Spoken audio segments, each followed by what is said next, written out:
जिंदगी में कभी कुछ अचीव करना है तो उसकी एक कॉस्ट है। अगर हम सुपर हीरोज की लाइफ्स को भी ध्यान से देखेंगे तो एक्चुअली में कोई सुपर हीरो बनना ही नहीं चाहेगा, क्योंकि आपके पास बस पावर हो जाने से आप सुपर हीरो नहीं बन जाते। आपकी फैमिली को सफर करना पड़ता है, आपके चाहने वाले को सफर करना पड़ता है, आप जिसे चाहते हो उसे सफर करना पड़ता है। और सबसे बड़ी बात यह है कि आपसे लोग उम्मीद लगा के बैठे रहते हैं कि ये कुछ करेगा, और बिना किसी कैजुअलिटीज के कोई जंग नहीं जीती जाती। अब देखो यहाँ कोई ये बात नहीं है कि कौन कितना पावरफुल है, वो तो अपना सब चलता ही रहता है। अपन लोग इस बार कुछ अलग करते हैं कि यहाँ जानते हैं कि कौन सबसे ज्यादा सफर कर चुका है मार्वल सिनेमैटिक यूनिवर्स में। और इस बार हम कंपैरिजन सिर्फ थॉर वर्सेस वांडा का करेंगे, क्योंकि इस पे काफी चर्चा हुई थी कि थॉर बहुत झेला है, वांडा ने बहुत झेला है।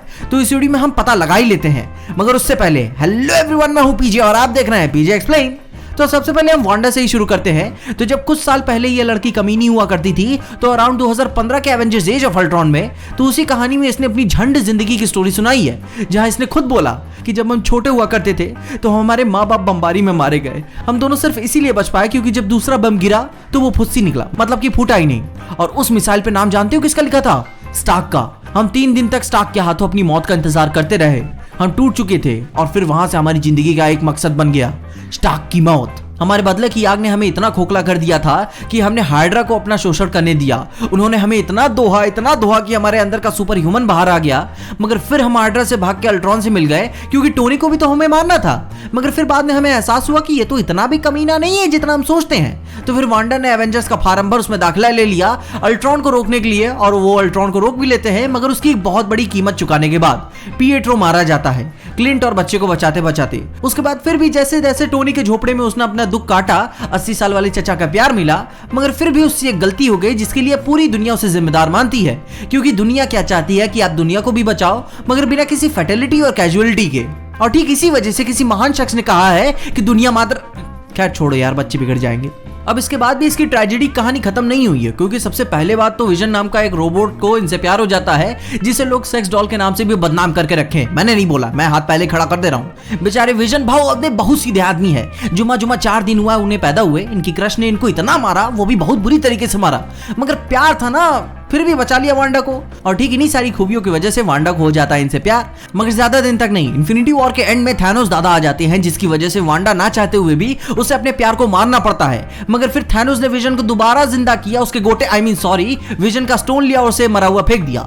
बहुत ही दुख भरी कहानी है ना, बेचारी बचपन से झेलती हुई आई है। अब अपने ओडिन के लौंडे की बात कर लेते हैं, वही अपना एसगार्ड वाला थॉर। अब देखो, थॉर की बाकी की जिंदगी तो हम कह ही सकते हैं, लेकिन उसका बचपन सबसे बेस्ट बीता है। उसे लिटरली अपने भाई से ज्यादा प्यार मिला। वो एक राजा का बेटा है, उसकी माँ भी उसे बहुत प्यार करती थी उसके मरने तक। उसके पास दोस्त भी है जो उसके लिए मरने तक के लिए तैयार हैं। एक बहुत ही चालू भाई है जो उसे हमेशा मारने की कोशिश करता है।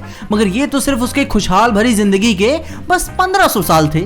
जब ठीक वो 1500 साल का हुआ, उसके बाप ने उसे एक्सकम्युनिकाडो कर दिया, फिर बाद में अपना लिया। मगर भाई, बिरादरी से बाहर निकाल देना कोई छोटी बात नहीं होती, दुख तो होता ही है। लेकिन अभी तो बस शुरुआत हुई थी। उसकी माँ मर गई, उसकी गर्लफ्रेंड ने उसे छोड़ दिया, फिर उसका बाप भी मर गया, और फिर इसी सब कहानी के बीच में उसका भाई 2 बार मरा, जिसका उसे बहुत ही ज्यादा दुख हुआ।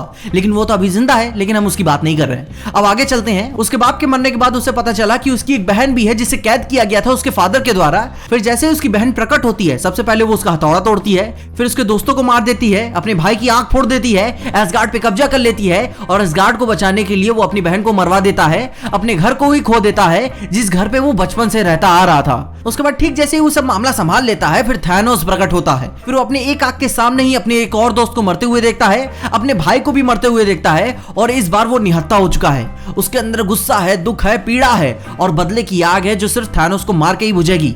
मगर अंत तक वो चाहे जितनी भी कोशिश कर ले, सब ठीक नहीं कर पाता, और इस हार की जिम्मेदारी वो खुद पे ले लेता है। उससे वो डिप्रेस हो जाता है, अनहेल्दी खाने लगता है, वेट बढ़ा लेता है, और अपने इसी दुख के साथ जीने लगता है। अब देखो, इन दोनों कहानियों का कंक्लूजन क्या निकलता है, उसे समझने के लिए हम अपने guardians of the Galaxy movie के डायरेक्टर जेम्स गन का एक ट्वीट पढ़वा देता हूं कि किसी ने उनसे पूछा था कि क्या Guardians of the Galaxy movie की पिच शुरुआत में क्या सीरियस थी, तो उन्होंने जवाब दिया, no, it was exactly what it ended up being. But to me, Guardians is serious. It's about incredibly damaged characters who secretly wants to connect but just don't have the tools to do so.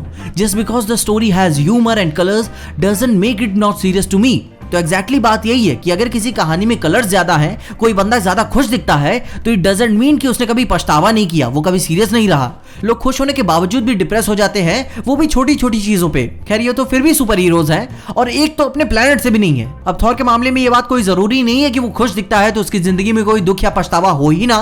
वो depress हो जाता है। मगर जहां बात आती है कि जिंदगी में किसने ज्यादा सफर किया है, किसने जिंदगी बहुत ही मिजरेबली बुरी तरीके से झेली है, तो वो अपनी वांडा आती है। अब अगर हम मान के भी चले कि वांडा 100 साल जिएगी, तो भाई ये तो उसकी बहुत ही बुरी जिंदगी हुई।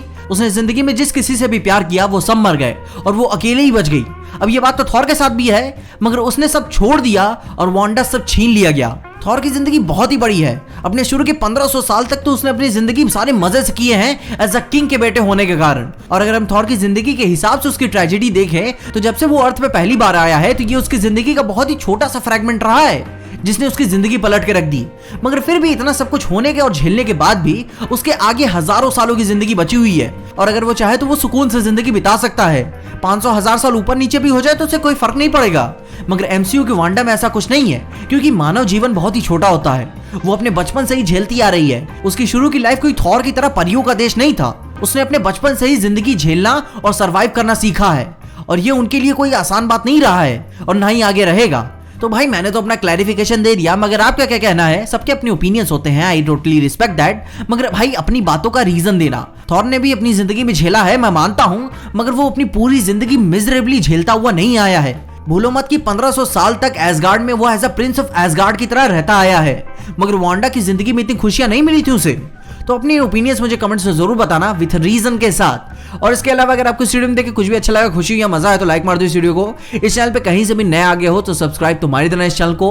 और अगर आपको वीडियो ज्यादा ही अच्छी लग गई तो अपने दोस्तों शेयर कर देना। मेरे इंस्टाग्राम और ट्विटर हैंडल्स आपको नीचे डिस्क्रिप्शन में मिल जाएंगे।